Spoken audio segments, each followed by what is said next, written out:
O jeito errado de curar a sua menina interior. Existem muitas confusões quando a gente trabalha o tema da cura. A gente ainda tem uma visão um pouco médica do que seria uma cura da psique, a cura da alma, a cura das emoções. Então, eu vou pedir para você já sair desse olhar, dessa cura que vem dessa fala, às vezes, da medicina, da parte médica. A cura das emoções, se você está acompanhando aí alguns episódios do podcast Voa Menina, eu explico como que isso se dá. Um dos erros que acontece muito quando nós estamos trabalhando curar a nossa psique, e de novo eu quero falar que psique são pensamentos, sentimentos, emoções, cognição e memória, e todas as nossas experiências, nossa e com o mundo, fazem parte desse conjunto que se chama psique. E quando a gente trabalha a cura da menina, que é o grande tema que eu sempre trago aqui, que é a base de todos os meus trabalhos, o que acontece? As pessoas têm algumas ideias erradas a respeito de curar essa menina. Tem pessoas que falam, Pri, então nós vamos precisar ir lá para o passado? Não. A menina ferida está no seu presente. A sua menina ferida aparece na mulher adulta que você se tornou. E um dos primeiros erros, né? O jeito errado de curar a sua menina, que é o tema, seria você achar que você precisa ir lá no passado e lembrar de tudo que aconteceu. O fato é que nós temos uma mente que a psicologia traz como uma mente inconsciente. Algumas outras áreas trabalham com a palavra subconsciente, mas eu quero dizer daquilo que não está disponível na consciência. E todo esse subconsciente, ele é um porão muito habilidoso, um porão que guarda memórias e experiências que nós não lembramos. Então, quando nós falamos de que você não precisa ir para o passado, é que esse trabalho de cura da menina interior é um trabalho de revisitar aspectos desse subconsciente. Aspectos que estão registrados, sim, talvez não na sua memória viva, mas existe uma memória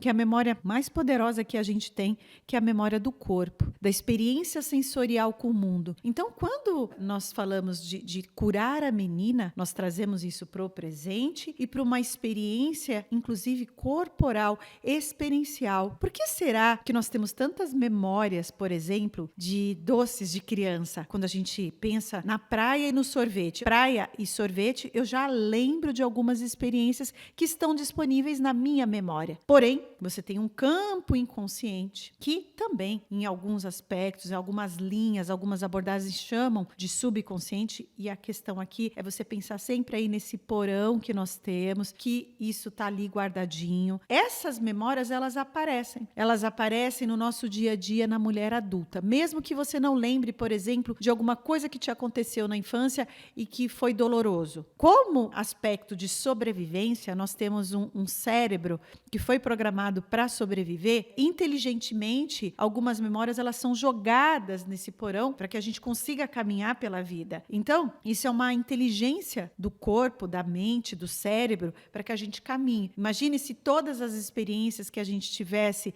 de desapontamento na infância, de aspectos negativos, aquilo te paralisasse na sua infância. Então, como uma própria inteligência de sobrevivência, você chegou até aqui. Um outro jeito errado de curar a nossa menina interior é acreditar que basta saber que você tem uma menina ferida, e eu sempre falo que todas nós temos um aspecto que precisa de cura. A nossa jornada existencial, ela vem com essa tarefa de nós nos tornarmos autocuradoras de nós mesmas. E esse tema de autocura é um tema que eu trabalho bastante. Eu sou uma psicoterapeuta, eu tenho uma escuta de consultório, hoje não mais atendo individualmente, mas eu durante muitos anos atendi, liderei grupos terapêuticos, eu tenho uma escuta que me permite dizer a você que não basta saber que você precisa olhar para isso. Você precisa ter um processo de abertura para passar por esse processo. E quando você sabe que você tem uma parte das suas emoções, das suas experiências de infância, todas nós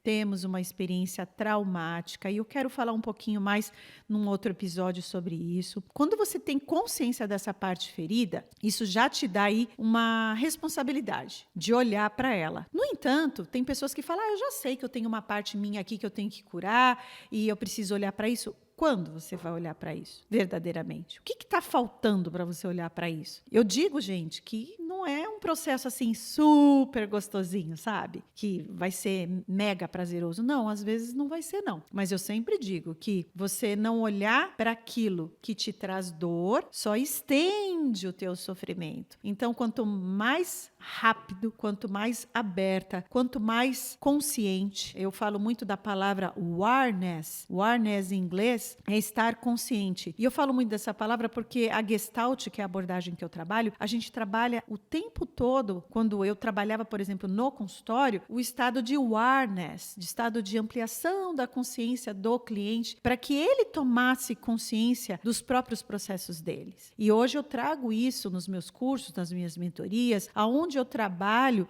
dentro da minha visão terapêutica, esse processo sempre vai estar presente. O próximo aspecto seria acreditar que você é o seu pensamento. Um dos trabalhos que nós realizamos a partir desse processo de autocura é nós dissociarmos um pouco esse processo de acreditar que você é exatamente o que você pensa. O pensamento é um processo tão complexo que envolve principalmente experiências infantis, experiências da sua juventude que aglomeram entre si e que criam alguns padrões de pensamentos. Alguns pensamentos são funcionais, porém, durante um dia inteiro, grande parte dos seus pensamentos, eles são disfuncionais. E o que são pensamentos disfuncionais, Pri? Pensamentos que não estão com uma função de mostrar a expressão do seu eu. Tudo que nos coloca em disfunção, em desconexão de quem nós somos, coloca-nos distante da nossa essência, nos torna dissociados, dissociadas da nossa experiência do ser,